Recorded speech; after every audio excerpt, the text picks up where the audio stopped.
Podcast, the SMT, and Dennis down here, and possibly Moose for Monday Madness. We got the podcast March 14th. We're doing we did one Friday, we did one yesterday, and now we got this one, man.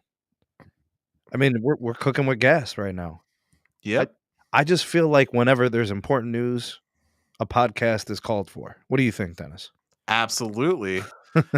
Sometimes life doesn't allow that to happen, but there's been a lot of content that came out last week. In fact, Stetson just uploaded a video on the Best Phone Plans channel for the first time in 2 weeks. What was it? It was an AT&T video, wasn't it? No, it was a pre-recorded episode we did talking about the Open Signal report that they did. I believe The it network. was. Yeah, Yeah. yeah, yeah. Okay.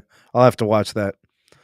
The those types of things, like if you're a 5G enthusiast, the international comparisons, China, US, Taiwan, like where we stack up in terms of, competitive performance metrics.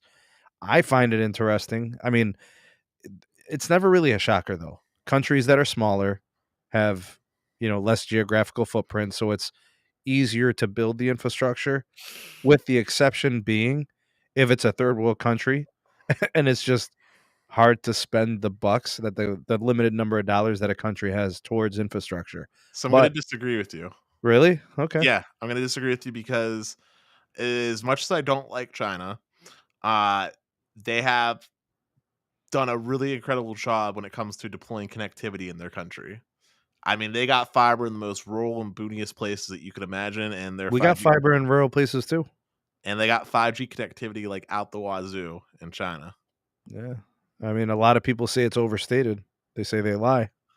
That is a very fair possibility, but from what I have seen, I'm happy to be proven wrong, but from what I've seen and heard, it sounds like it's pretty I impressive. think it's both. I think it's a situation where there are places where their 5G is probably excellent. Mhm. Some of their cities that are just jam packed to the gills with people. You got to Like Hong build the Kong. infrastructure, right? Beijing, Shenzhen, but in places that are rural, I mean, they probably have some, it's probably decent. It's probably good for rural, but it's not going to compare to a city. I don't care what country you're in, where the people reside, cities with 2, 4, 5, 10 million people, they're going to get the bulk of the investment for connectivity and amenities and surplus of goods and services and all that. So, But we're getting yeah. sidetracked. You have some great topics lined up tonight. Why don't you tell the folks what we're going to be talking about today? All right. We're going to start first with this HBO Max Discovery Plus combination. All right. Because that's kind of a big thing. How this impacts consumers versus why AT&T is doing this. They're actually two different things. So we'll see what AT&T was thinking, and then we'll kind of look at it from like what the customer, how they see it. I think it's actually a value play. Dennis, you could chime in on it and let me know what you think, and we'll talk about that. And then also, we've got some little items that I wanted to discuss from the AT&T Investor Day. There's a couple of things that are interesting about the radio gear that's going to be going up for their midband build. A lot of people, look, fiber, fiber, fiber. They literally said it like 1,000 times. They want to be the best broadband connectivity company in the nation, but they still have to build a 5G network. So the wireless customers on the channel, the wireless enthusiasts, they want to know what's going on with their cellular 5G build, not just their fiber. Now, the fiber does help their wireless build, and the fiber helps obviously get people connected, at home. Uh, but let's be honest, man. The nitty gritty here on the channel is wireless chops. Like that's what we care about the most.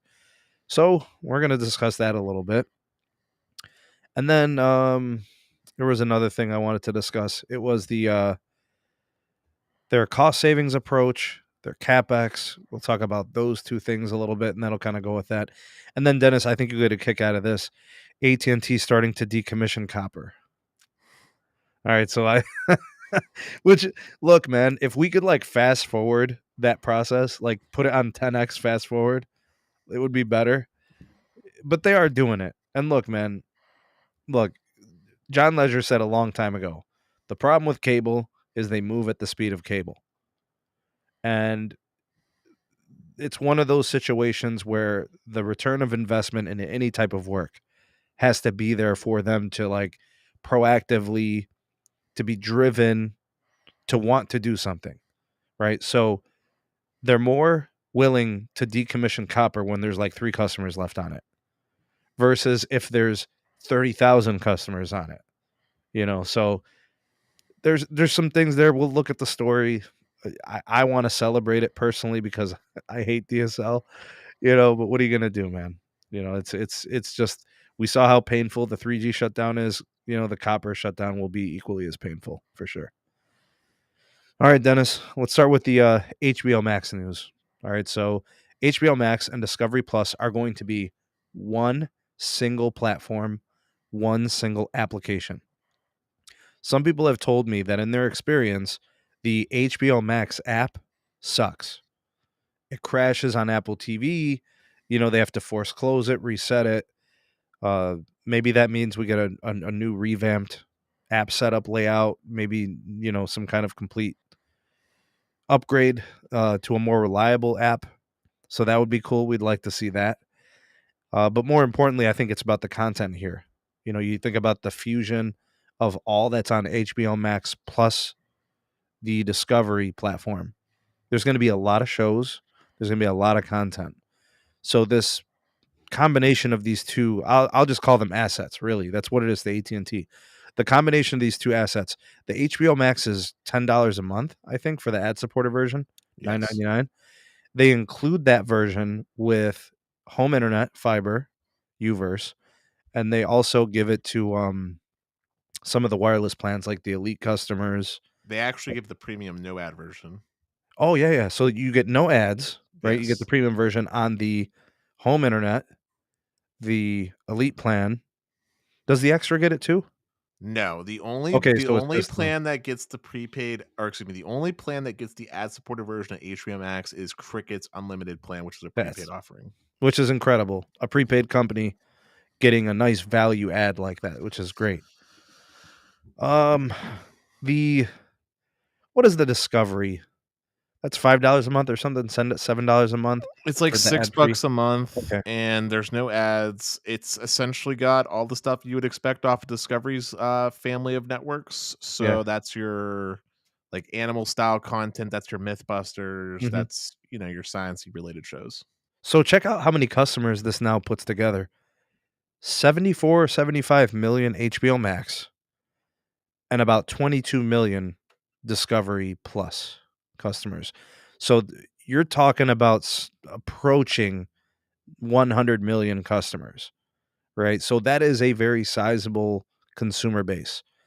And when this whole like spinoff happens, I still think AT&T owns 70 or 71% of that asset.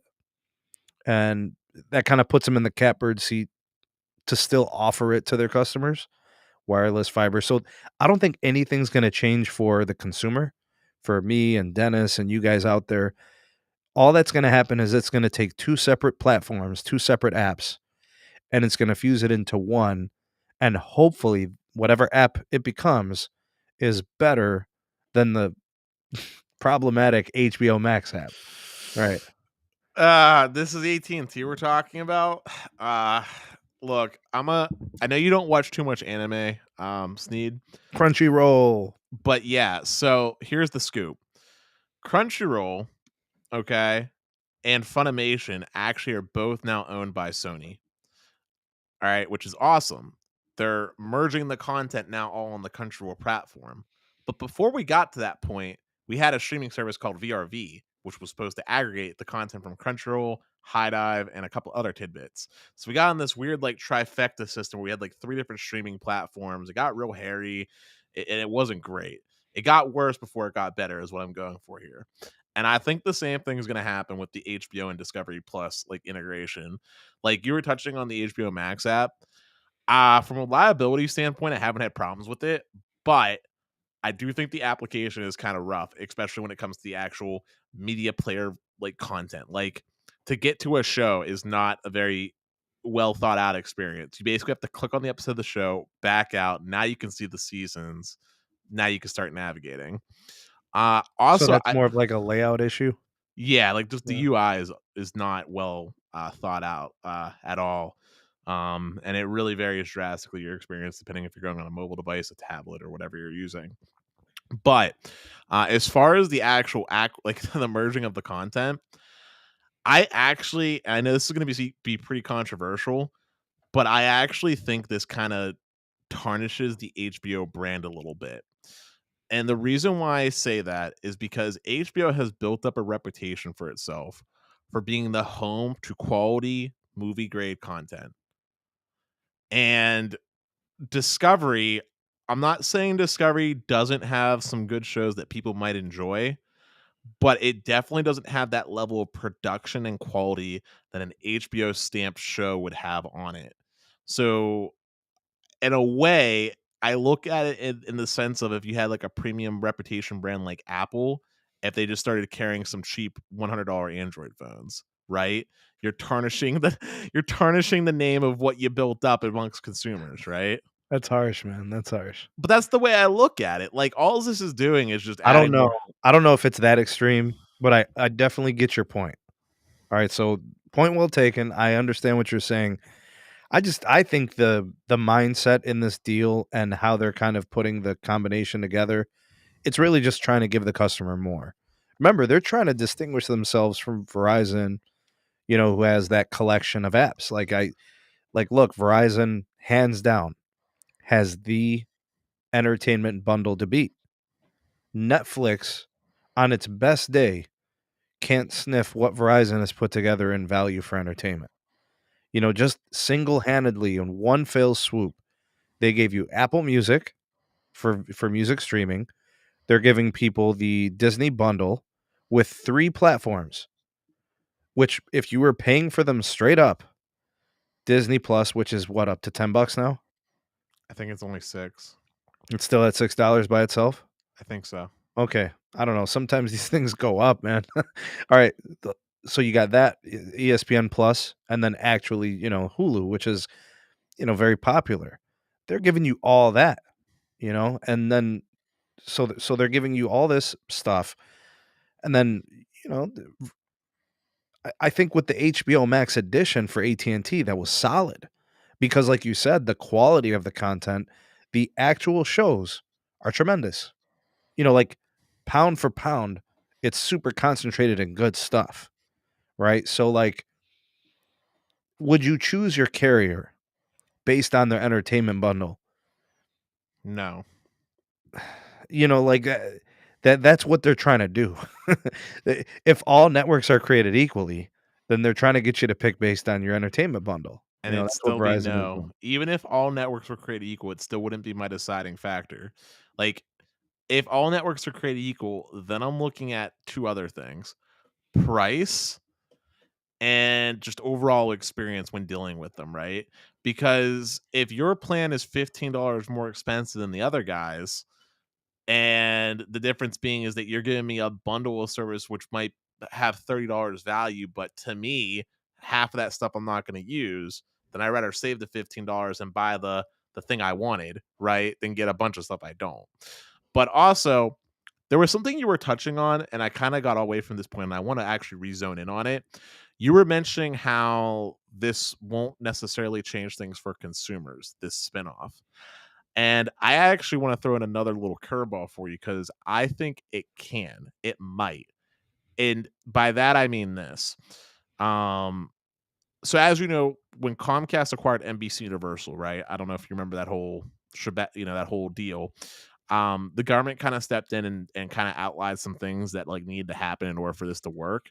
But one of the things that ended up manifesting itself in the long term is that Comcast, when it comes to broadcasting like NBC channels and stuff like that, they can't just give it to themselves for free.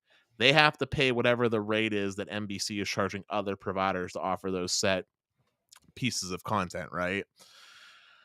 It's possible that if AT&T lets this new spun off HBO Disney entertainment company kind of run itself like it's its own company, that they might not necessarily be able to keep doing the interesting exclusivity agreement types of things. Like if that company figures out that Verizon wants to pay them for HBO because they're doing that whole streaming platform, right? Then they might have to open things up. So I don't know. I mean, I doubt it, but I'm just saying it's a possibility of things that could happen based off Yeah. history. Yeah, it is, and we don't wanna see consumer unfriendly transgressions. We always wanna continue to see, value being offered, flexibility given to consumers. If anything, the what I would want is for consumers to have choices. If you wanna give them a list of 4, 5, 6, 7 things to choose from, that's cool.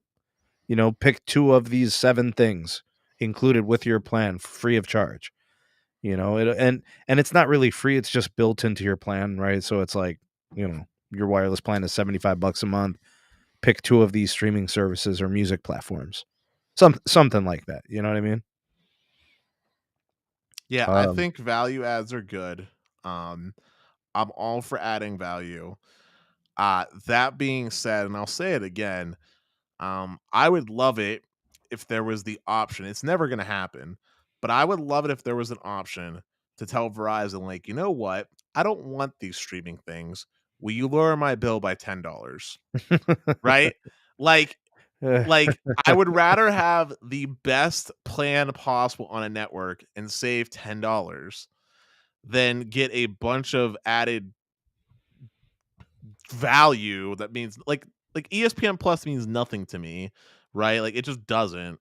Disney Plus, I'm not saying it's a bad streaming service, but outside of Star Wars with The Mandalorian and rewatching Star Wars, Hold on, did there's you not watch Boba Fett?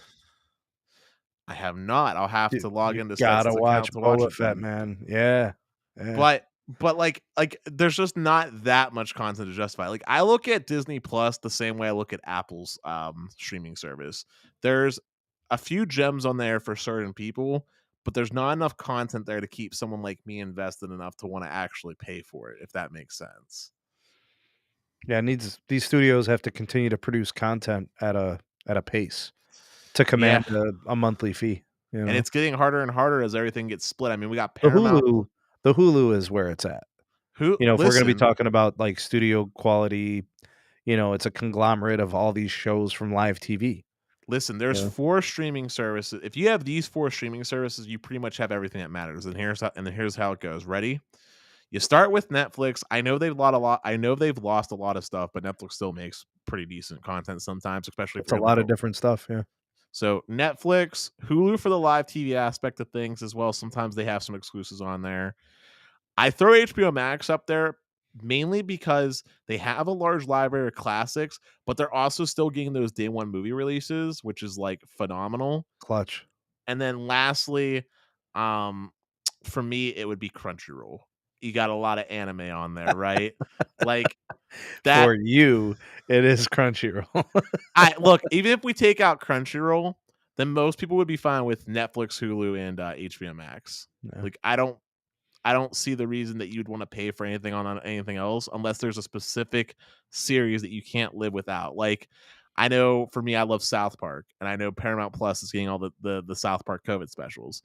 Now, one could argue that is worthwhile to pay for on a monthly basis, but realistically speaking, I'd rather just wait for it to come out or just surf the oceans and not pay for just that one show because one episode of a show is not worth No. $7 or whatever they're charging. How about this from Running Flame? Comcast is pulling NBC stuff from Hulu. That is true. It's on That hurts, bro. Peacock. That hurts. Well, the good news is Peacock is free.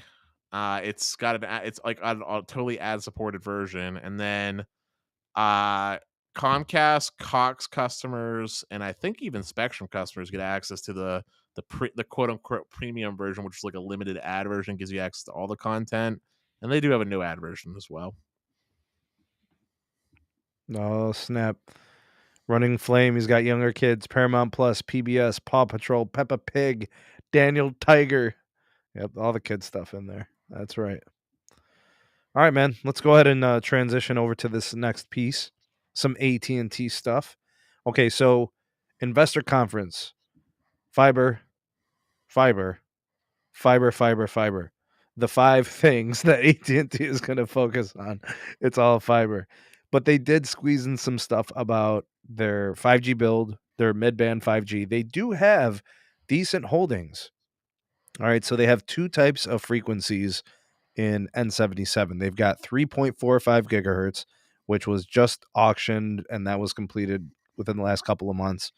And then prior to that, it was the 3.7 gigahertz, the OG C band, I guess is whatever we'll call it. The 3.7 Andromeda. gigahertz. Yeah, they got like 80 to 100 megahertz of that stuff, but that is they're only getting access to 40 of it this year because Mhm. they're kind of splitting it with Verizon. So 40 plus 40 is 80. That's more than what Verizon has this year in terms of spectrum depth, right? The actual bandwidth on the channel. The problem is most phones can't use half of that because it's the 3.45 gigahertz variety. But AT&T said to hell with it.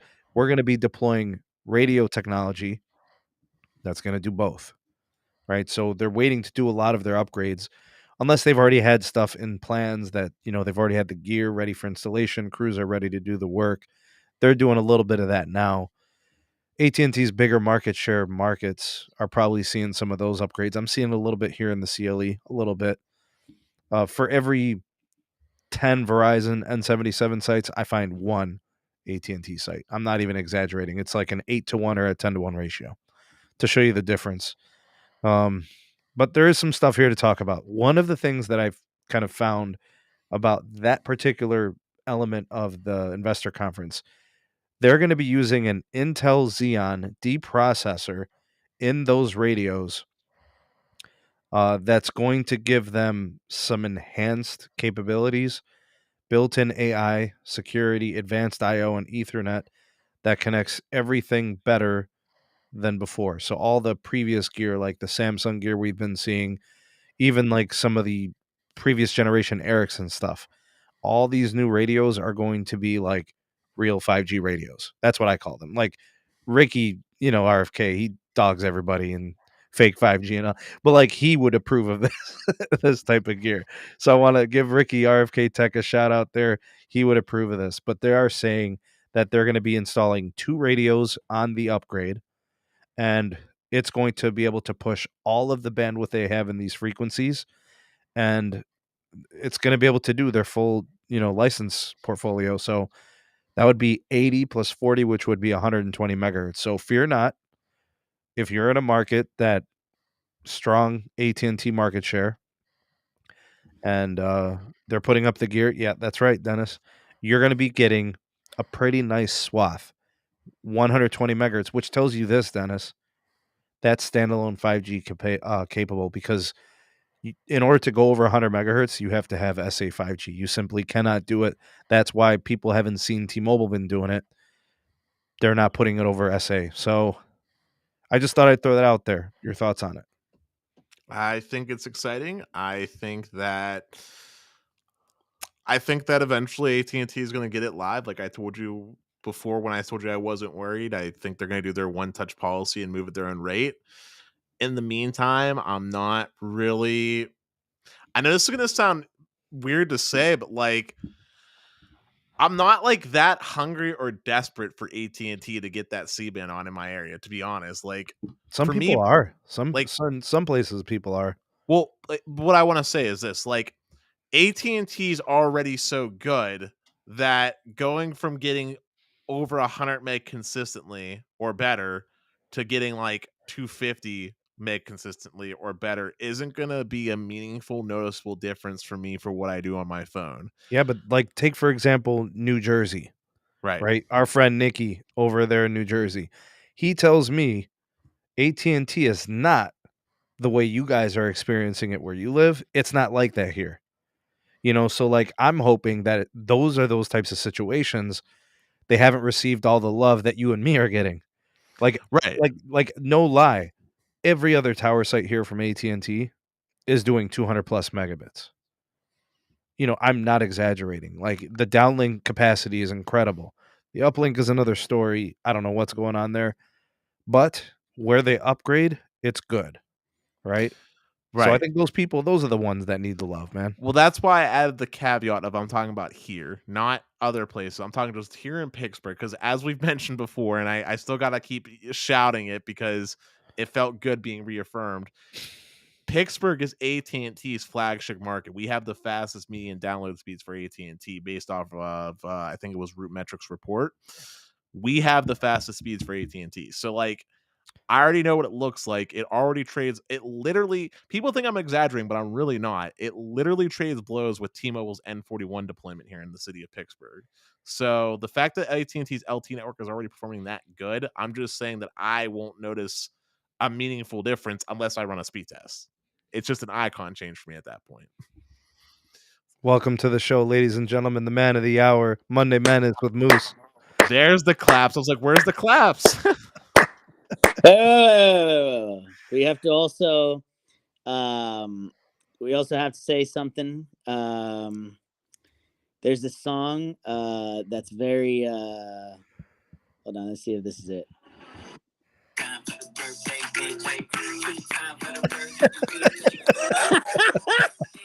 You're about to get him copyright strike or something for playing that. It's all right, bro. Get the claps going. Today. 3-0 today. So, ladies and gentlemen, if you don't know, today is Pi Day, PI Day, 3.1459, whatever, this internet, right? But it also happens to be a very famous day in history. Albert Einstein was born today. Oh, snap. And also a legend in the wireless industry was born this day. Who's Stanky? I'm just kidding. That guy, man. Oh my god, dude. The fucking Stank. I was trolling him earlier today. Sneed saw a video of the Stankathon. The Stank. Dude, that guy is famous, the big bro. Stank, bro. That guy is so famous. My god, dude. Holy shit. No, but happy birthday, Moose. But thank you. Should I play the video, Sneed? Should I play the video? I mean, you think should we? I mean, it's not that critical of a video, but basically, what a video, dude. Let's see. We'll see if we can find some time at the end of the show. You know who Lily is, right, Dennis? Yeah. Okay, Lily called John Stanky Stanky. I'm like, what? I'm like, holy shit, dude. Madness, man. Madness. That was like the next level. She called him and what? She's FaceTime calling Stanky. And like, guys, I tell you, I have to take the video. I have to show the video now. I just play the video. You know what, Moose? You're a disruptor. Play the video, Steve. We can make time for this. Let's play. I gotta play the video. So the content. So let me put some context into this video, okay? Before I preface it, because some people were like, "What the fuck is this video? WTF? What's going on?" So, as you know, March has always been historically an AT&T month. Why? Because AT&T spends buku bucks on March Madness, the big dance, right? So Lily is going to be at March Madness at some capacity. I don't know what it is yet, but at some capacity, right? So she's probably going to be doing commercials. She's probably going to be doing stuff live or whatever. People are going to be asking a lot of questions, as you can tell, for provocative reasons. You know, Lily's very attractive. Okay. But in this particular video, she's asking and recruiting folks to be in like a commercial to replace her or to be her substitute at the quote unquote store that she works at. Okay. So let me get it prepped here. We'll get him back. Hold on here. I apologize. Give me 1 second. Well, you're an old man. You're not tech savvy, I guess. You No. It literally crashed on me. Hold on. Okay, give me 1 second here. Let me put this. Let me see. Do we have video? Okay, we have video. Ready? Oh no, it's vertical. Hey Lily, what's up? Hey Stanky, I just wanted to let you know I'll be out for a bit. My team is going to March Madness and I can't miss it. Well, you know, I'm a huge fan of the big dance. You got some covers lined up for yourself? Cover? Yeah, like in the store? For sure, I do. Well, In that case, your vacation request is approved. Hope you have a nice time. That voice, Thank dude. you. Hey, listen, I need someone to cover for me while I go to March Madness. Just like a real pro. You in? That was So- great. So very quick, very interesting. Basically, they're you never know. There might be a moose on TV later this month. Wait. Ah, shit. Wait, you'll be on TV? We'll see. We'll see. I mean, there's a contest right now to get people on this TV spot, but who knows? There might be more interesting people, more aesthetically pleasing or more funny people, because the whole thing about this commercial is supposed to be funny. In case you So- guys aren't catching it, Moose is all about the aesthetics. Well, Yes, hey sir. Moose, can I Yeah. be on the commercial? Well, I mean, it's gonna be interesting. But yeah, dude, that was a really funny. Hey, Vivian. Good to see you. Hope all is well. What's up, Vivian? All right. Moose coming in with the lils, man. He's crazy. Dude, I don't know why it keeps dropping, but it was so funny because I was like, I don't know why she called him Stanky. I started busted up. Hey, dude. I was like, Stanky. Is that not "Hey, actually his Stanky, name? hey there." That's his last name, No, that's bro. his but last name, dude. How did she get Yeah, on a but people last know him name as the basis with the Stank CEO of AT&T, you know? Exactly, dude. Nobody calls him Stanky. That's the funny thing, Yeah, But anyways, everybody's go going to ahead. call him John or Mr. Yeah, Stanky, John, probably. or Sir, or like maybe by the way, he's an ultra UCLA fan. So if UCLA goes to the finals, he will be there in the suites, guaranteed. He did that last year, man, when UCLA went all the way. Like it was close. It was very close. So if you go, you might see the Stankathon, and you can't miss him. By the way, like that guy is tall. The voice, it projects. Like that guy is legend. On a quick side note, just an unrelated thing, but I didn't know that Lily was actually an immigrant from Uzbekistan. Yep, Uzbekistan, sorry, I mispronounced it. Yep, she's Uzbeki. Yeah, YouTube recommended me a video, and it was like fun facts about like famous people from commercials, and that's how I found out about that little fun fact. Vivian would love to be in a commercial. Yep. Wouldn't we all? All right, guys, let's transition over to this 5G build. All right, so I already mentioned the spectrum. They got bullets, like network-wise with 5G. They got bullets. The issue is what they're spending this year on the network build. We actually have a number, $70 million. I have a problem with that. The reason I have a problem with that is because I did the math on Verizon's spend this year, and it's $2 billion. Can you see why I'm concerned, gentlemen and ladies that are here? Do you see why I'm kind of bummed out by that? Yes. AT&T is spending $70 million on their entire new 5G spectrum build, and Verizon is spending $2 billion. I have problems with this, man. So our concerns about the whole build of their 5G, their midband, their dedicated channel N77, it's warranted. I know everybody's trying to everybody's trying to keep a cool head. AT&T's fine. They'll be fine. I still feel that way. I just think this kind of confirms it. They're taking their time with this. It's a slow, methodical, cost-effective way to build the network. And unfortunately, what this is going to do is it's going to prevent people in certain places from getting it sooner rather than later. So if you were kind of like excited about the N77 for AT&T, unless you're in one of their top 20 or 30 markets, you might want to pump the brakes, man. I mean, look, we know how AT&T works, and let's be real here. When were they ever the first to anything? From a network deployment standpoint, when were they ever the first to anything? I don't know. The answer is they were never the first Yeah, to I can't innovate. think of anything. That's the point I'm going for here. So like this is totally on par for like AT&T's MO. Like this is not like anything new or like revolutionary here. And while like the tech enthusiast in me, while I would love to see it be on air, like I know I just said earlier I don't really care. Like it doesn't mean I don't want to see it. I'm just not like worried either cuz like realistically speaking and I'd even bet scalps on it. I have a feeling that we see a significant ramp up in money spent for 5G deployment once we get into like Q3. Because that's when equipment goes on air for purchase. Then AT&T just starts putting in like batch orders, starts sending out the text and everything else. Up until this point, though, there hasn't been the equipment that AT&T wanted to use, which is that dual band radio. So of course their deployment's been small because the only place they've been doing it is like Texas.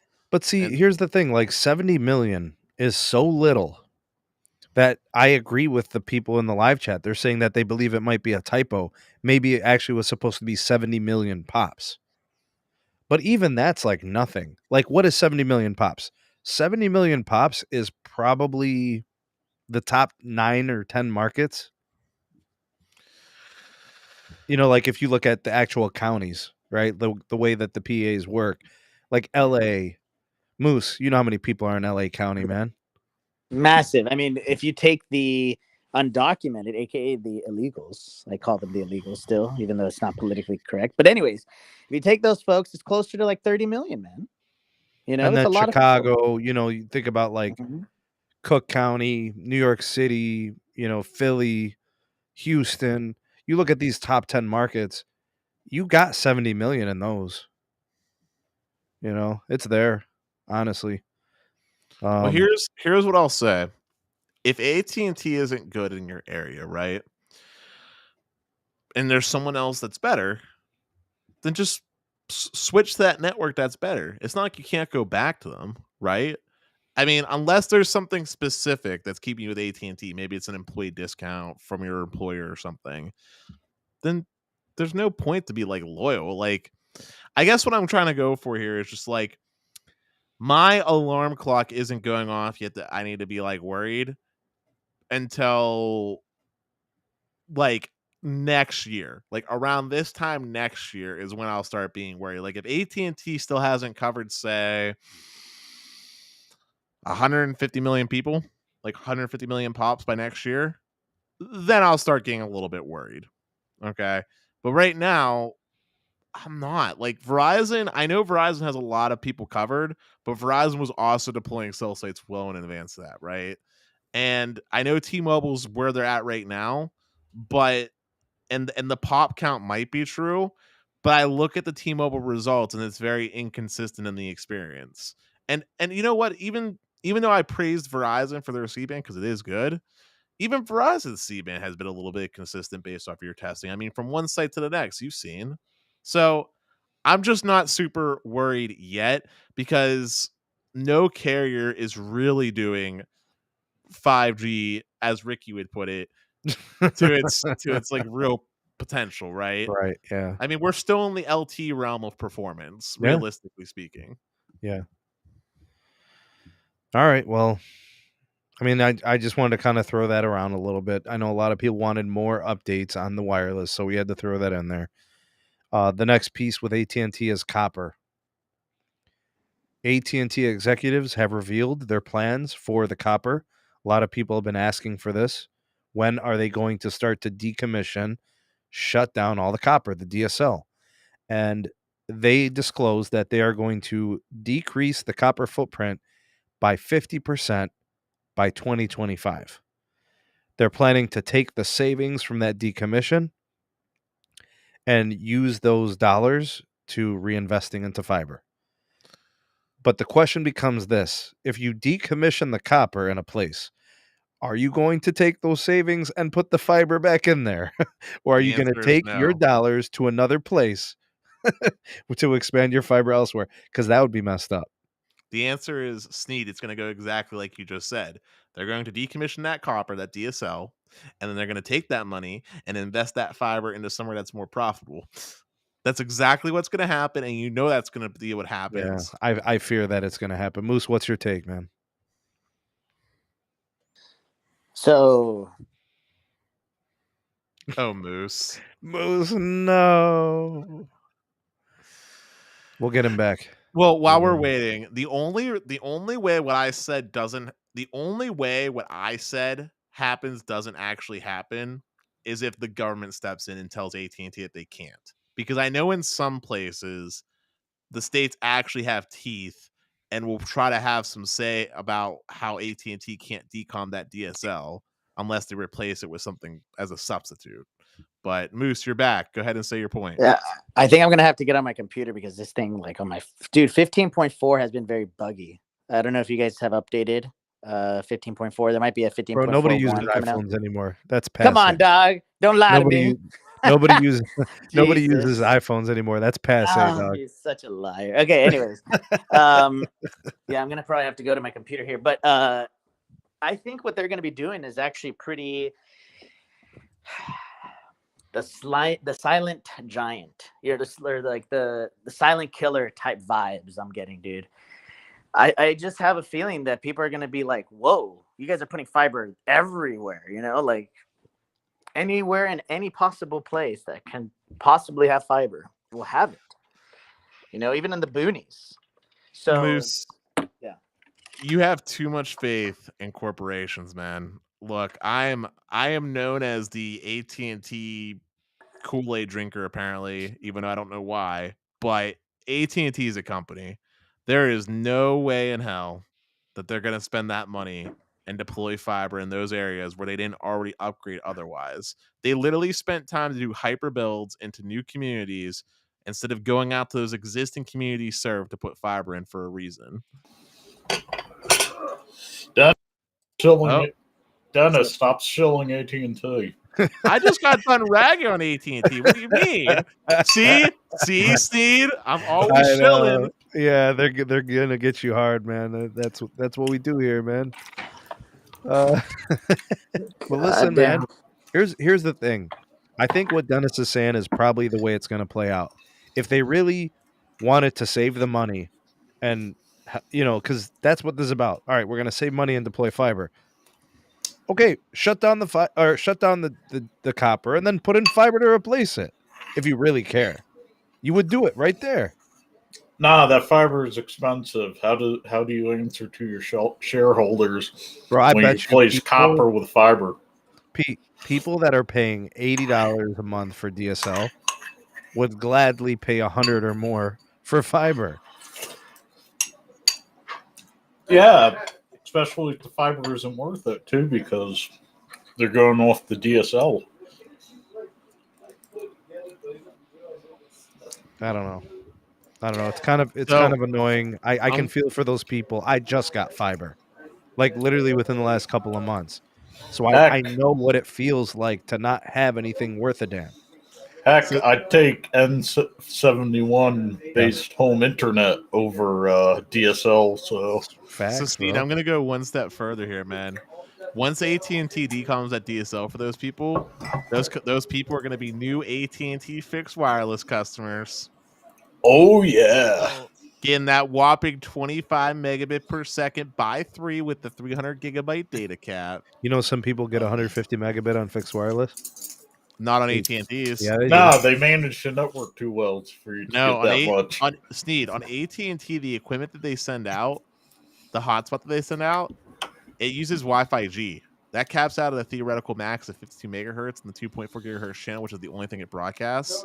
And realistically, in real world, you're capping at 25. I got an email from an SMT Nation supporter.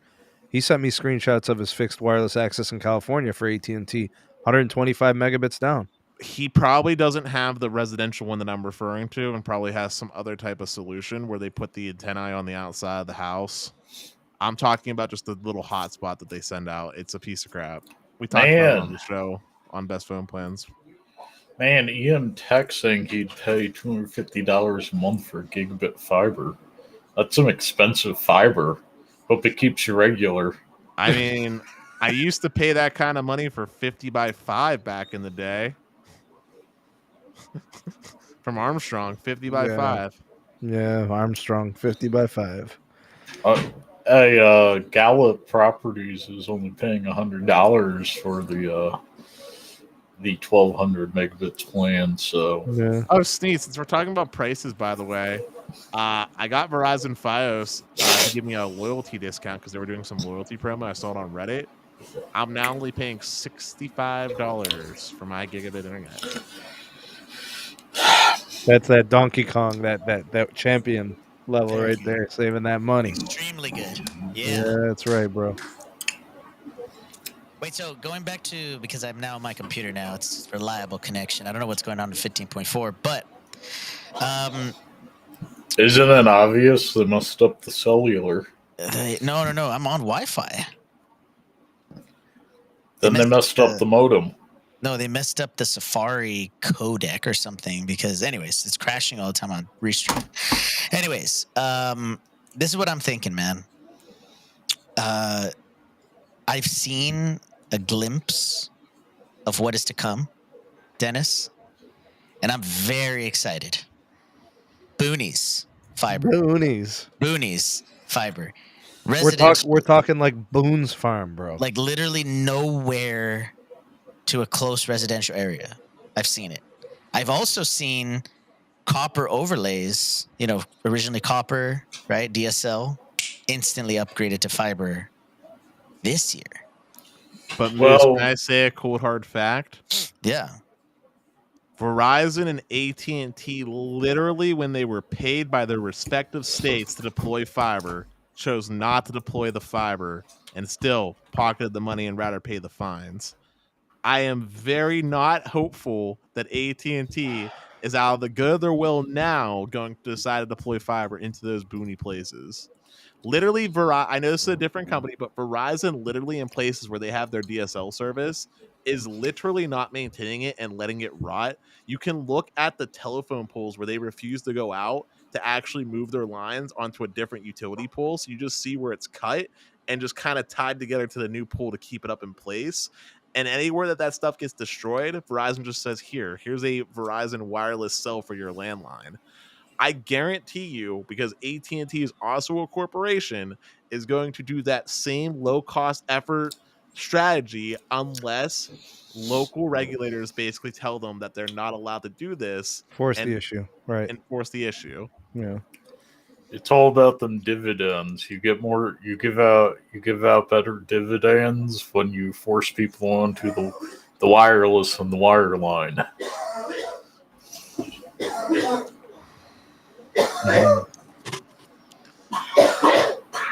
Jesus.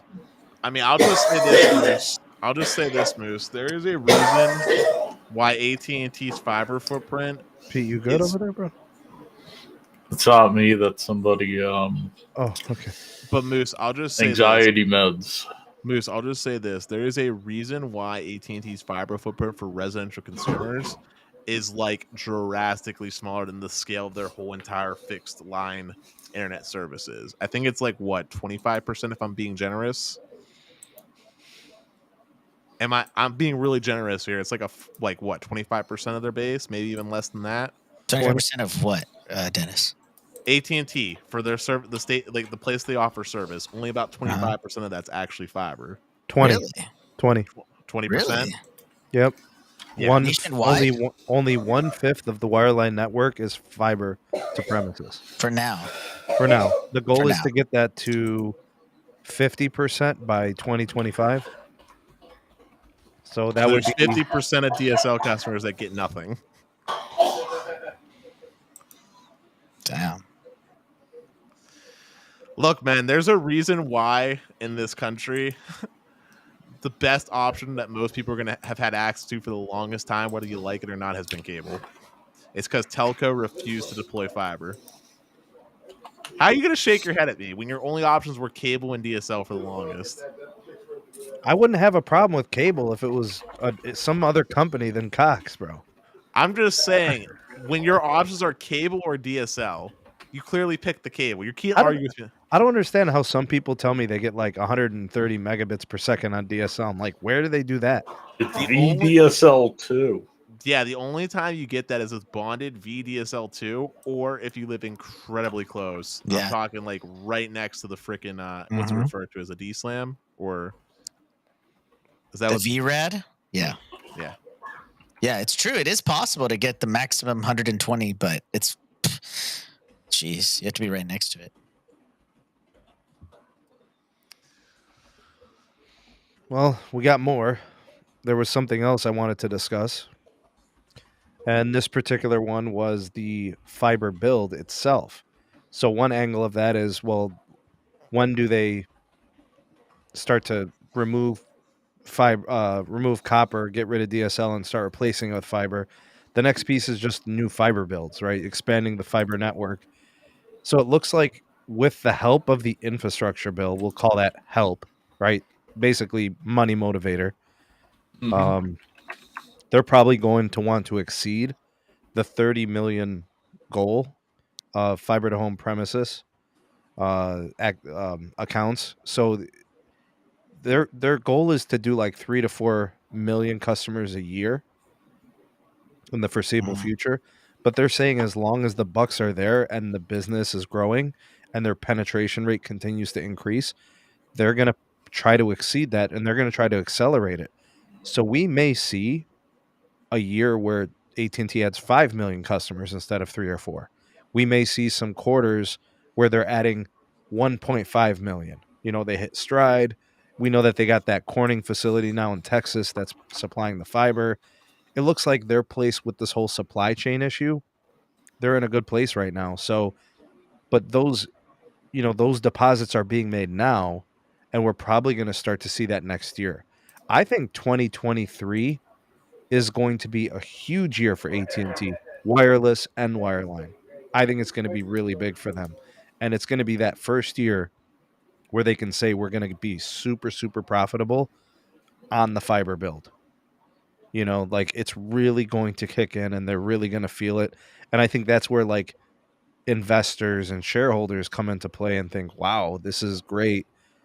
They reinvest in the company's paying down debt.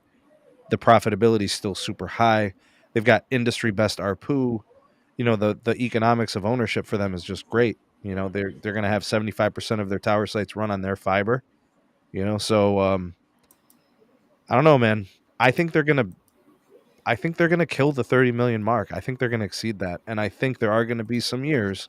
I think there's going to be a couple of them where they exceed the 4 million customers. I think they're going to be closer to like 4.5, and maybe even 1 year where they do like 5 million. I agree with you. I agree with you 100% on everything you just said. The only little caveat I'd like to add to that is I feel like there's a cutoff. I don't Once they think, get to a certain point or something. yeah, like I don't think AT&T is going to like you, because you said as long as it continues to grow. I don't actually think AT&T is going to keep doing it as long as it continues to grow, because realistically speaking, anybody that can get fiber will take fiber, right? AT&T is going to do whatever is going to be the best for their return on investment, and the money bucks that are coming from the government aren't going to always be there. So I think that we're going to see about, I'll call it 4 years to be generous. 4 years of very aggressive expansion and deployment. Would that line That's up? Would that align with the whole infrastructure bill? roughly, Yeah. like, I give it 4 years. 4 years of aggressive deployment. And that also assumes that we don't see a change in leadership shakeup that would change what I'm saying. But as long as leadership stays the same, I'm saying 4 years of aggressive deployment, and then AT&T just sits back and relax, because they're not going to have a motivation to continue expanding at that point. Is this assuming the infrastructure build will happen? Well, then I still think they hit their 30 million. I think with the infrastructure bill, it encourages them to exceed it. Even if the infrastructure bill doesn't happen, I still think AT&T will do some aggressive expansions over the next few years or so, primarily because they have added additional reasons for why they want to do it. But if the infrastructure bill doesn't happen, we're gonna see a very stark difference on where some of the deployments would have happened. Like there might be some suburban areas where AT&T was planning to do it if the infrastructure money was there, but will probably not do it if infrastructure money isn't there, type of deal. Moose, do you have any thoughts or anything you can say on this? Well, I mean, it's complicated because I understand that the infrastructure bill, but the infrastructure bill is not for the existing in the works right now. You know what I'm saying? The infrastructure bill is for outside of footprint areas. Inside of footprint, they already have the 3 to 4 million estimated. You know what I'm saying? Yeah. I remember somebody was telling me a long time ago, like this was in 2021, where they were bidding on the infrastructure projects, right? Verizon was bidding, Comcast was bidding, everybody was bidding, everybody was bidding, right? All ISPs were bidding. But certain cities were the ISPs were not bidding because they were like, you have to have it completely open. It's like a municipal fiber, and they were like, nope, we're not going to risk our customer relationship. We're going to keep it as how we do it, or we're not going to bid. And it seemed like it was not collusion, and it was not what's it called?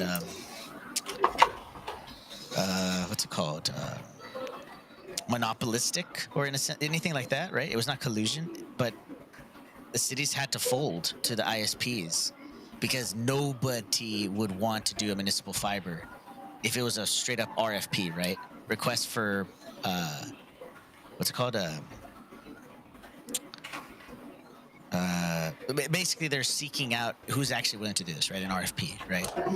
But what ended up happening is that the cities wanted municipal fiber, the ISPs said no, and then you get Utah, or not Utah, Ohio. Then yeah, exactly. They wanted for the highest bidder, right? You know, who would have the best network and how many miles and how many areas of that city, you know? Yeah. On the topic of bids, does anybody know who's going to be the largest takeaway of the government funding? Because when we talk to No Radio in the Spaces, it sounds like Spectrum's been winning a lot of the bids. Does anybody know what the breakdown of like the pie chart is for funds going to each respective ISP is? No, but I bet you that's probably right. They're going to be a huge taker on that. Absolutely.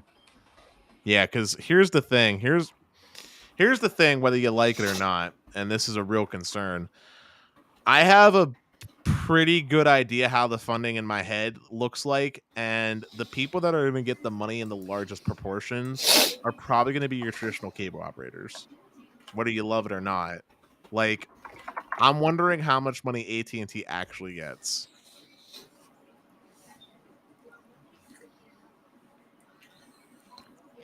I bet you they'd be number 2. I think they're going to be like, if we're talking about order of who gets what chunk, I think Spectrum is actually number 1. Yeah, the big cable ISP makes sense. Yeah. Yeah, but then the next one down will be like Comcast. Yeah, I can see that. And then the next one down from that is probably going to be like, honestly, it'll probably be like a CenturyLink. And not CenturyLink the residential brand, but like CenturyLink Lumen together. Because that's not what the infrastructure bill was for, was it? Nope. It's not. But Wait. Are we making hypotheticals over a bill that hasn't passed yet? Yeah. We're kind of like indicating like who would be benefiting from it as proposed. Right. And I was gonna say it's not, but and by the way, if this doesn't happen, fixed wireless access is even that much more important. So the reason why I said CenturyLink / Lumen is because when I think about where the money would go, like a lot of you got to think about it like this. The money is going to be directed towards underserved areas. What places have the largest footprint of underserved communities? It's not places where AT&T exists, because where AT&T exists, there's probably a cable operator that also exists. So, Dennis, you're saying people like Blue Devil Cable or Buckeye or those small local cable companies that yeah, they're overcharge and underdeliver. They're too small to win the largest of the bids. I'm not saying they don't get some of the money, but they're too small. The reason why I mentioned CenturyLink specifically is because CenturyLink actually does service very, very rural like areas. There's a lot of people that have CenturyLink DSL, and there's also a smaller amount of people that have CenturyLink fiber. Like they do fiber, and Lumen has a want to do more fiber. So hence, I feel like they would bid to get the money to deploy more fiber for various reasons. Their fiber is quite a moneymaker. Also, it allows them to increase the amount of quote unquote landline subscribers they have, because they bundle in those landlines with the fiber, which means they could get additional funding. So, I'm agreeing that CenturyLink, Lumen, and other, local telcos like that will be getting the brunt of the funds if the bill passes. Sure. Totally agreed. Hey guys, we got one more thing to cover. Pete, you came in at a perfect time. You ready? We going for my nutrition labels? That's right, man. All right, so the Fiber Broadband Association is pushing the FCC to create a spot on this broadband label that would indicate the type of network technology that the provider would be serving with. So they would have to indicate coaxial. They would have to indicate fiber, fixed wireless access, and so on. I'm a big fan of that. I think that's wonderful. I'm not sure what that means to some people, though. There are grandmas, grandpas, middle-aged, even younger people who literally couldn't tell you the difference between either or both or any of those. So I think what happens here is, do we want to risk making this too confusing for the average consumer who can't distinguish fiber from cable coaxial and fixed wireless access? So essentially, they're saying keep it simple, stupid, stupid, simple, right? We don't want to put too much on these labels and confuse people. Essentially, speed and price. And that would be the simplest, easiest way to explain these options to them that are being sold by these companies. Personally, I would want to see the technology. I would want to see the latency commitment. I would want to see the uplink commitment. And actually, the average amount of packet loss. I am not joking. If a network is notorious for high latencies and god-awful packet loss, I don't care if it's 200 megabits per second. I'll take 100 megabits fixed wireless access if there's zero packet loss and there's 30 milliseconds latency. I will take that over double the speed if it's unstable and inconsistent. But the question becomes is, if these categories, if these components don't mean anything to people, should we even bother forcing the issue on the labels? I mean, I think Throw me up, Sneed. I think we should have labels, because right now, the way things are done currently, it makes it very difficult to have side-by-side comparisons between providers that really digging. Like, i.e., touching on your latency thing, for example, we, the consumers, don't have a way to figure out actual latency expectations from different providers on average, or any real guaranteed service level agreements on residential services. Okay, I'm looking at what you got up there, Pete. Well, what I'm saying is FCC compiles data, forces them to report it, and then you can aggregate the averages.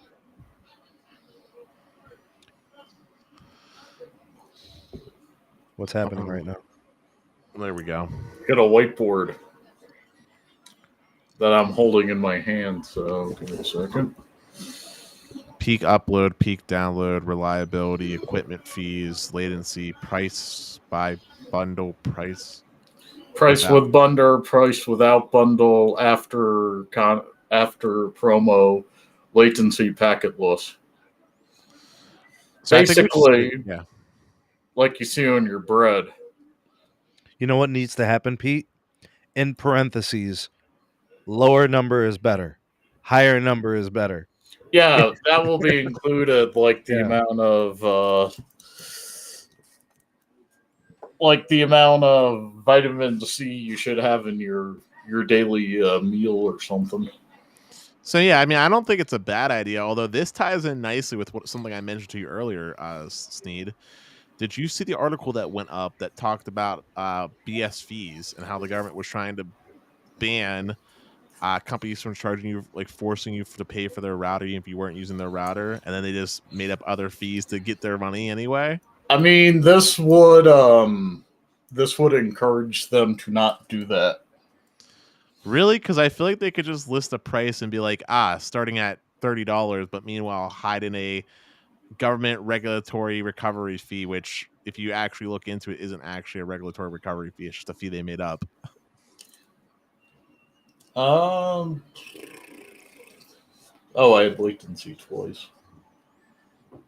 But yeah, there's also a additional fees type thing, and based on the proposal on the FCC, this is a contractual obligation on the end of the provider. You know, I got a crazy take. I know this is just absolutely insane, but how about we just force companies to actually tell you what it's going to be all in? Like, when they say the price, like, that is the price. Yeah, that's the price with bundle, price without bundle, and if there's a promo. But if there is a promo, it has to be listed on the nutrition, the label, that once the promo expires, you're paying this much.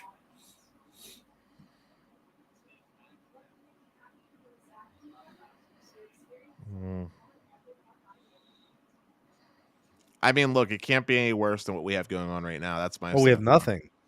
Yeah, we have nothing. We have no compiled data. We don't even have credible frickin'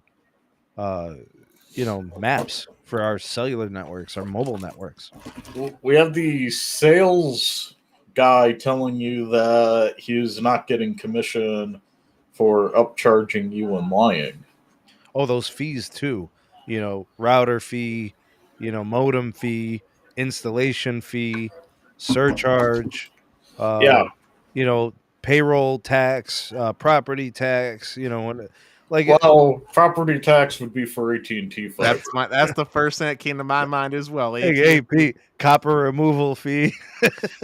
Hey, I have a crazy idea too, real quick, and you guys tell me your thoughts on this.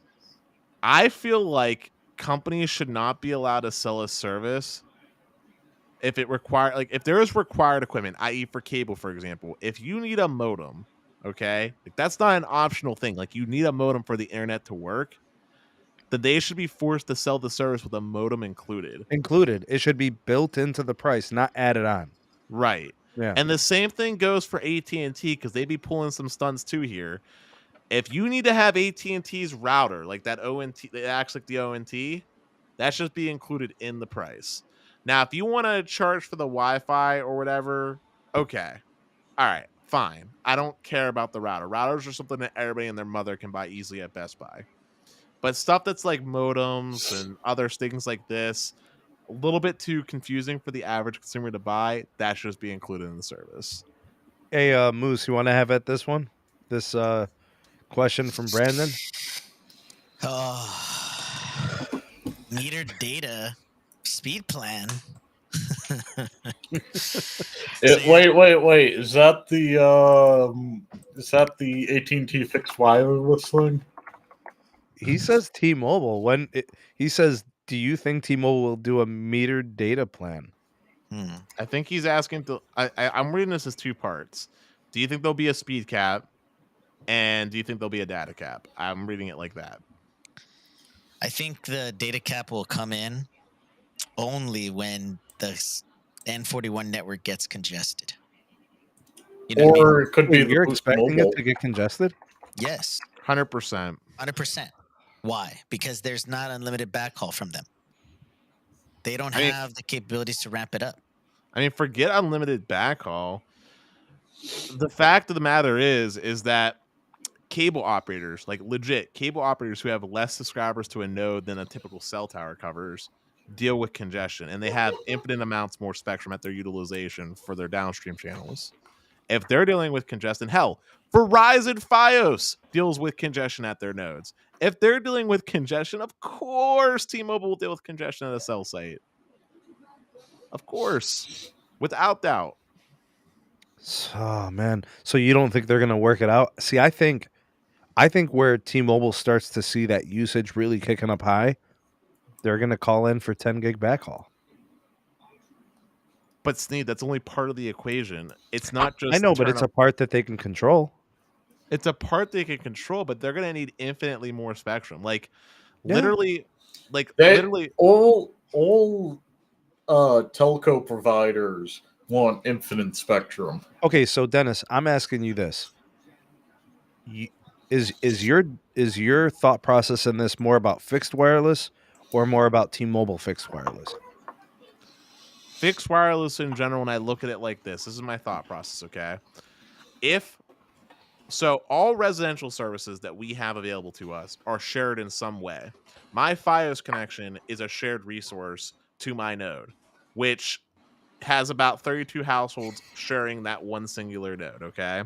And shared bandwidth wise from that node is like 2.5 gig on the down, 1.5 on the up for all 32 of us, okay? Now, in theory, well, in reality, that can get congested. If all of us were like blasting gig real quick, we would oversaturate that. Okay. Now, does that happen all the time? No. That being said, T-Mobile, even on a great day, only has 160 megahertz of possible spectrum they can allocate for these customers on a macro. There are over 8 times the amount of subscribers that are going to be connecting to that macro cell site. Okay. It's not that hard for me to imagine that with them plus all the mobile customers on their phones, that cell site gets congested regardless if there's 10 gig backhaul or not. There's just infinitely more customers. You would basically have to figure out a way to somehow guarantee X amount of spectrum per subscriber so that you can kind of boil it down to X, like some minimum service level agreement of X amount of speed per subscriber, which none of that can happen until we get to like a 5G standalone core and network splicing. I think that's happening. I think that's coming pretty soon, Dennis. I think it is. And, they've been active at every auction. But hold up, I wasn't done. But in order for network splicing to also be something that's really beneficial, you need to have enough spectrum so that you can allocate a certain amount for those home subscribers. So They bought spectrum every auction. They bought spectrum, but I'm saying it's not enough. Not for a macro site. Like, the only way this makes sense, okay, is if we start talking about millimeter wave level quantities of spectrum. I agree. So I'm talking 800 megahertz chunks. Honestly, if you want to know the truth, do you want to know the truth of how much spectrum I think a carrier is going to end up needing if you really want to have home internet customers be happy without ever being congested and mobile customers and everything else? Do you want to know what the answer is? I think you need at least a minimum of a 1 gigahertz worth of spectrum. Minimum. On midband. Just in general. High band, mid band, doesn't matter. I'm just saying 1 gigahertz. That's how much you need to make it a viable reality. See, I look at it from this perspective. You can overcome some spectral deficiency with tower density. Right? So you can where you have clusters of customers, like say for example there's an apartment complex, T-Mobile Home Internet's getting very popular there. 15, 20, 30 of the apartment, the tenants there are taking to the service.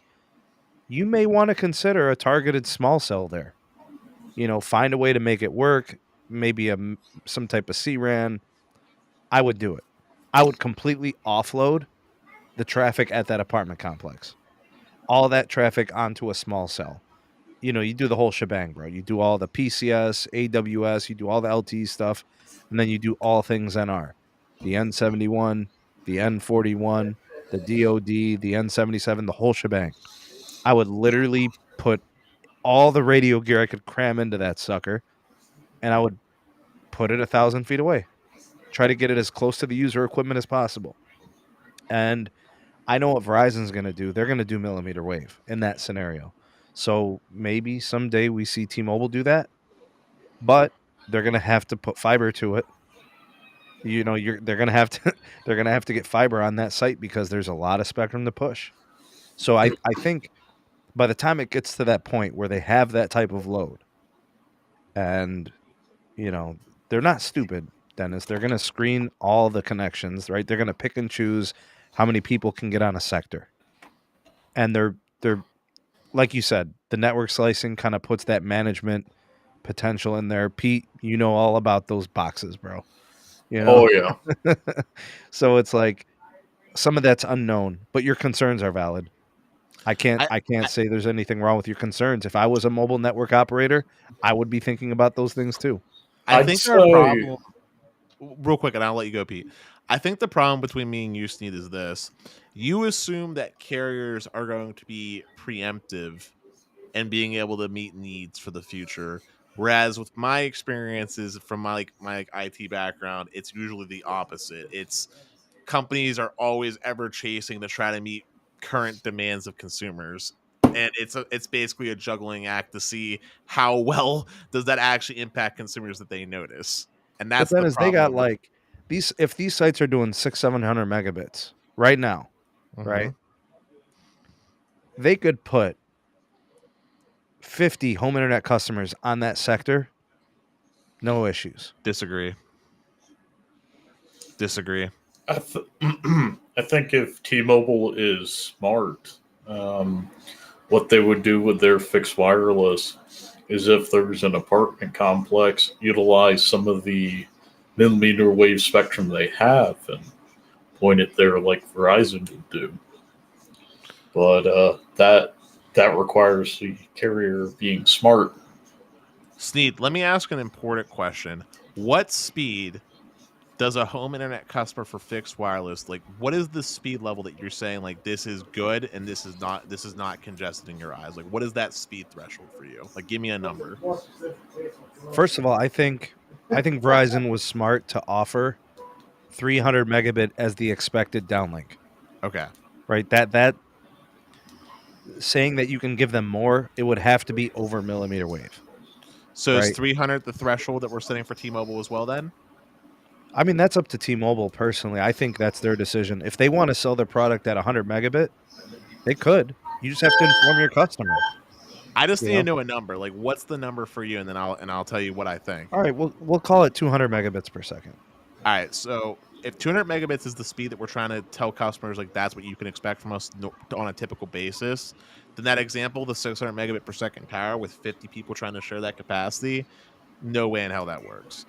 If you want to guarantee 200 megabit per second to 50 customers, you're going to need to basically ensure that each one of those customers essentially has 20 megahertz of clean spectrum to their respective parties. Like that's the amount of spectrum that you would need for each customer, basically, to make that like a realistic, attainable reality. So 20 times 50, you're talking about what 1,000 megahertz? Am I doing math right? I don't know, man. I'm gonna give them a little bit more credit. I think they're gonna upgrade the network, you know, where they do the home internet, where they have those existing customers. I don't think they're gonna get all that congested. I think the areas where they currently are dealing with congestion are the areas that if they don't upgrade there, then they can't sell the home internet. You can't even enter the marketplace. So that's kind of like the operative like stipulation. You can't sell capacity you don't have. I mean, I'll put it another way. When me and Stetson were down in Denver, Colorado, and we were testing out Verizon's millimeter wave, it was very apparent to see how a millimeter wave small cell could be congested is the wrong word, but how the bandwidth got split. Because like we were doing tests on Visible, US Mobile, Milo's Red Line, his consumer line. And if you looked at how the bandwidth was split, it was split evenly. So if there was 4 gig of bandwidth and there was like 8 devices, each one got like 400 or whatever that breakdown is of megabits per second, right? And if that's the network management level strategy that we're deploying here, Yeah, I hope that's not. Like I don't expect that to be the way the network is managed next gen networking. okay, but let's think about my T-Mobile testing now as well with the T-Mobile Home. I know the Nokia gateway was trash. We can all agree it's a trash gateway. Right, yeah. But if you remember, it only took a couple of phones running some speed tests to make the T-Mobile gateway experience unusable. Now you Yeah, can but blame they're it not on even prioritizing those connections though.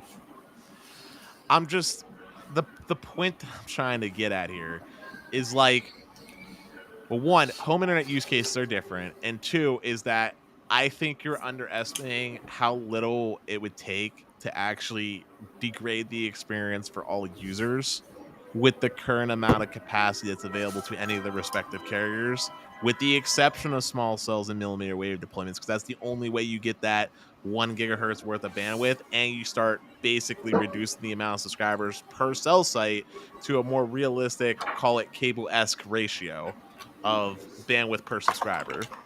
I really hope for the consumer's sake that you're wrong, Dennis. But I mean, if the future of fixed wireless is run the same way it's run today, then you're right. But if we have new technologies, if we have a collection or a suite of technologies that better manages the network and allocates, available capacity better, I see it becoming less of a problem. Like with each iterative generation of gateways, with each iterative generational, network technology on the back end, network management cores and stuff like that. I'm hoping that you're wrong for the sake of the marketplace. Listen, Steve, I'm always happy to say when I'm not sure about something, but I'm so positive that what I'm saying is not wrong that I hate to break it to you. Like I mean it sincerely. Remember what I said earlier. Even residential FiOS can get congested, and we're talking about 32 customers sharing a node. Yeah, but cable's trash, bro. I said FiOS. Fiber. We're talking fiber. Yeah, here. it is true. Even fiber can get congested, but with old GPON, yes. Yes, that's what I'm referring to. So Verizon has. Okay, but we've got new GPON, right? We're just now getting it, yes. But the point being, it's a wait and see situation, Dennis. Your concerns are valid. I'm not saying you're wrong. I'm hoping you're wrong. So you well, the GPON is the perfect analogy here because, like I said, it's 2.5 gig on the down, shared and a gig up. That's realistically what we can probably expect from the best midband to come. I don't see midband. Go ahead. Talking about best midband to come, we haven't shouted out the super chat from Darren Smith. Oh, Darian, thanks, man. Appreciate it. Yeah, Darian. Who generously donated $5. He's wondering when AT&T launches 80 megahertz of mid-band later, the C-band DoD spectrum, what have you, how do you predict it will compare to what T-Mobile and Verizon have deployed now? And I'm going to say this could be in a vacuum because T-Mobile is also getting mid-band spectrum cleared at the same time AT&T is in the same band. So it's a simple calculus.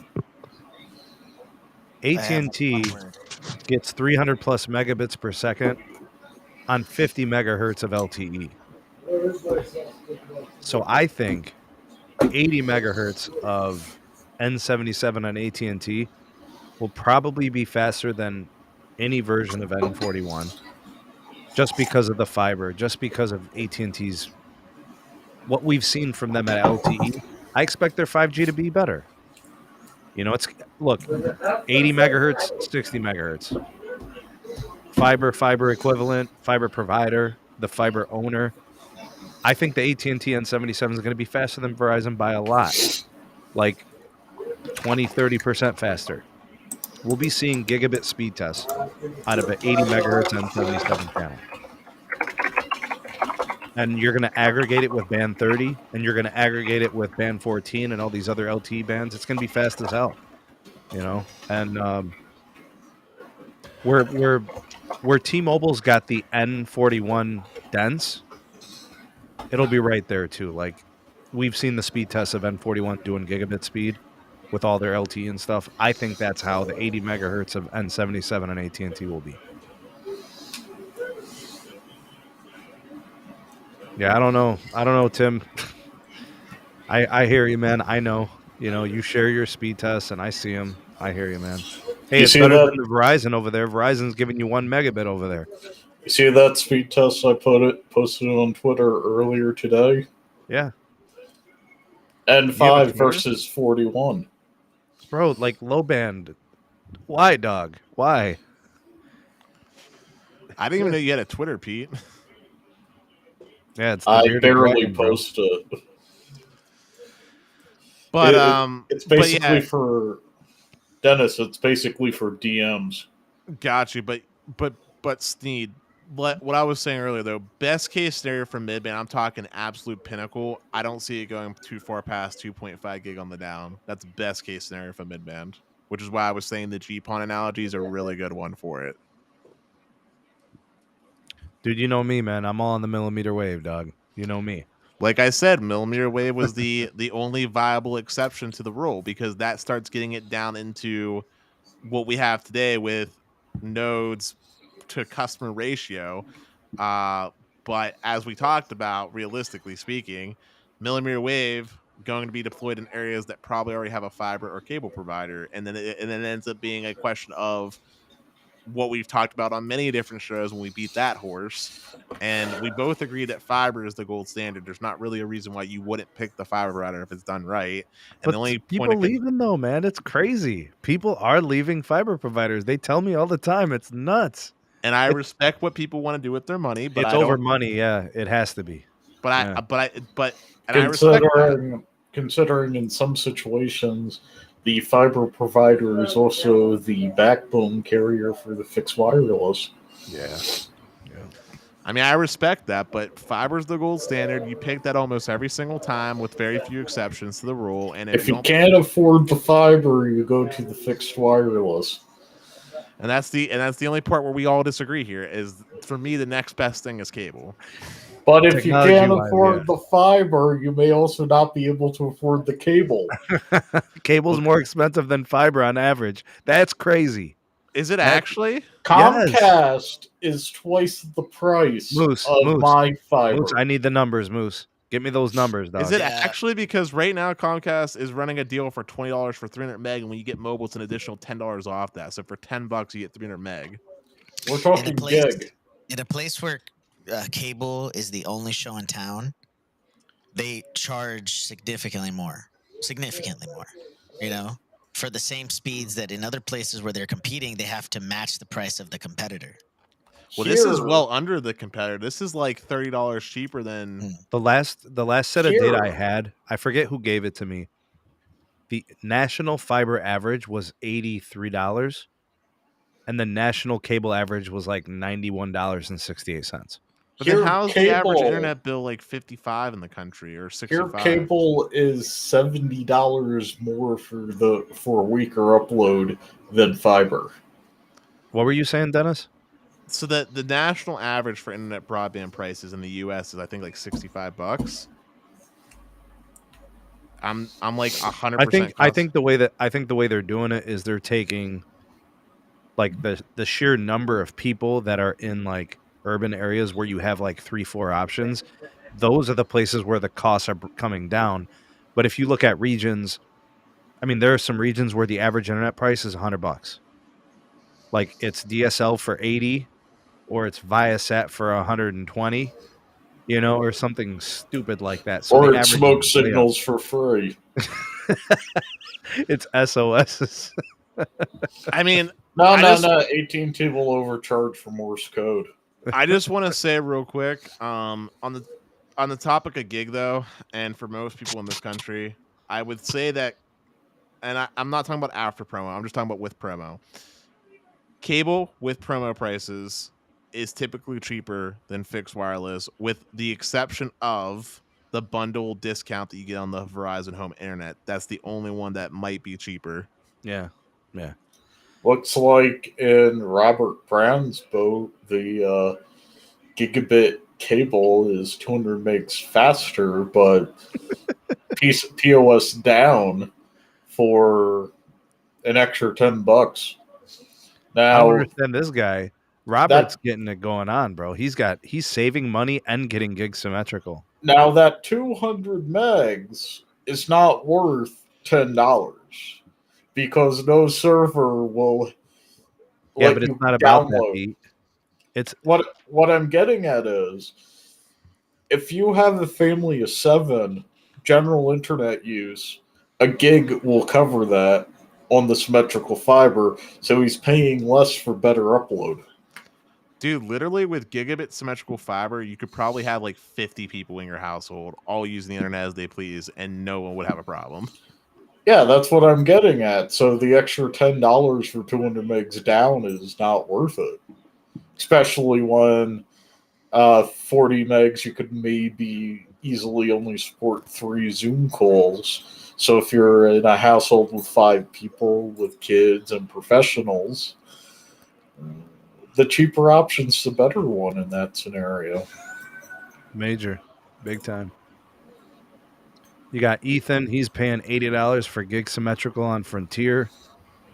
What do we got here? Pete, what's the going rate for Morse code right now? David want to know. Going rate is I think it was $80 to get a telegraph line going to your house. Am I right on that, Moose? Hey, Sneak, can I spring a surprise question on you real quick? Yeah, man. Did you hear from one of our good friends that beta testing is finally going on for Dish Wireless in Vegas? Yeah, man. Yeah. Yep, they sent me that email. They said they're going to send me a phone and a SIM. Yeah. Yeah. Yeah, they're sending an S22 to you. So I'm excited to test it. Look, man, I said it before, I'll say it again. A lot of people are going to have to eat crow. I don't think I'll be eating crow this year at the very least. You do realize it's March. I don't wear. I mean, crow's better than bat. Talk to Ozzy about that one. It's better than those scallops that one of our other good friends was eating. Yeah, you got it, Collective Rob. Absolutely. I will do some testing. I just want to say real quick, I love every single one of you. I want to wish Moose yet another happy birthday. Happy birthday, Moose. I also want to thank all of the beautiful viewers. We have 109 beautiful eyeballs. The only thing that's missing is 109 thumbs up. So please make sure you're smashing that like button for the good man Sneed. Thank you for all the people that super chatted, and thank you for everybody that's part of the community. Yeah, you guys are amazing. Thanks for all the support. Thanks for watching all of our content. Thanks for coming here and taking in the podcast. For everybody that was chatting in the live chat, for everybody watching this on replay. For those of you that are new to the channel, welcome to you. Subscribe for more content. Hit the bell notification icon so you never miss uploads. We do these at least once a week. Sometimes we do multiple in a week. Like in this case, we'll do a couple. And, whenever there's news, we like to do them live. And Moose, happy birthday to you. Bearded Dragon. Yeah, happy birthday, Moose. Yeah, thank you guys for coming on the show. We'll go ahead and close it out. Because I do have to do a couple of things before I call it a night. But you guys have been amazing. Thank you to the panel. You guys are incredible. Let's do a hashtag. Let's hashtag 2LiveCrew, hashtag Replay Crew, hashtag Ravioli Gang, hashtag Help the Bear. Save the bear. Hashtag Save the Bear. Hashtag Yogi Bear. That's a new one. All right. How about hashtag Pete? How about hashtag Pete's channel? Yeah. And Bobo. Yeah, let's and moderators, if you can get 2 links. I need the Best Phone Plans podcast, the link to the YouTube channel, and then let's also get the website linked. Pete's YouTube channel, we'll get him linked, and then hashtag Happy Birthday Moose. We got to do that. That's just got to do it. Yeah. Yeah. So and hashtag Cheeks. We all know.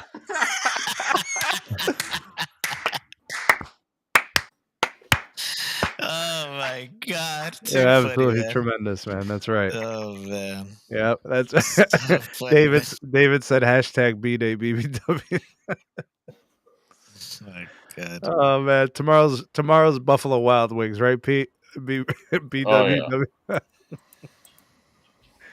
Oh man, that's awesome. All right, thanks guys. We out this piece. Let's close it out. Peace.